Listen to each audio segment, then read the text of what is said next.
ये एक तरीके से बहुत ही इम्पोर्टेंट और बहुत ही बड़ी एक रिलीफ मिलेगी। जब सुपर एनुएशन होता है तो उसके बाद में इंसान अपनी लाइफ को प्लानिंग जिस तरह से करना चाहिए, तब कई बड़े खर्चे आते हैं। इसलिए ये लंपसम एक अमाउंट तय किया गया।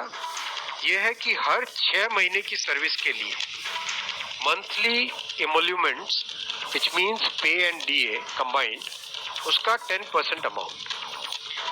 तो ये एक अपने आप में सब्सटैंशियल एक अमाउंट रह जाएगा। जैसे मान लीजिए किसी का 30 इयर्स की सेवा है तो उसमें करीब करीब 6 महीने की सैलरी, समझाते साहब दैट्स करेक्ट, करीब करीब 6, तो उसको 6 महीने की इमोल्यूमेंट्स जो उसकी रहेगी पे प्लस डीए मिला के, वो एक लमसम अमाउंट की तरह मिलेगा। ये 5 पिलर्स को लेके आज यूनिफाइड पेंशन स्कीम अप्रूव हुई है। ये स्कीम केंद्र सरकार के करीब 23 लाख कर्मचारी, करीब 23 लाख एम्प्लॉयज हैं, उनको इसका बेनिफिट मिलेगा। ऑप्शन रहेगा, कोई अगर एनपीएस में रहना चाहे तो एनपीएस में रह सकता है, यूपीएस में ऑप्ट करना चाहे which is naturally a very attractive scheme, तो उसमें ऑप्ट कर सकता है। प्लस राज्य सरकारें अगर इसी फ्रेमवर्क को, इसी आर्किटेक्चर को यूज करना चाहे तो राज्य सरकारें भी इस आर्किटेक्चर को यूज कर सकती है। अगर राज्य सरकार के कर्मचारी भी इसमें शामिल होते हैं तो करीब 90 लाख के आसपास टोटल कर्मचारी इसका बेनिफिट मिलेगा। सबसे इम्पोर्टेंट जो आज के इस फैसले का बहुत ही महत्वपूर्ण पार्ट है वो है कि कर्मचारियों पर इस स्कीम का भार नहीं पड़ेगा।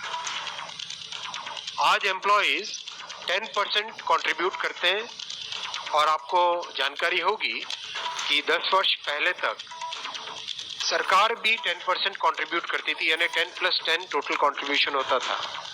लेकिन मोदी जी ने 2019 में इस 10% कंट्रीब्यूशन को बढ़ा के 14% किया था। जो केंद्र सरकार का कंट्रीब्यूशन है उसको बढ़ा के 14% किया था।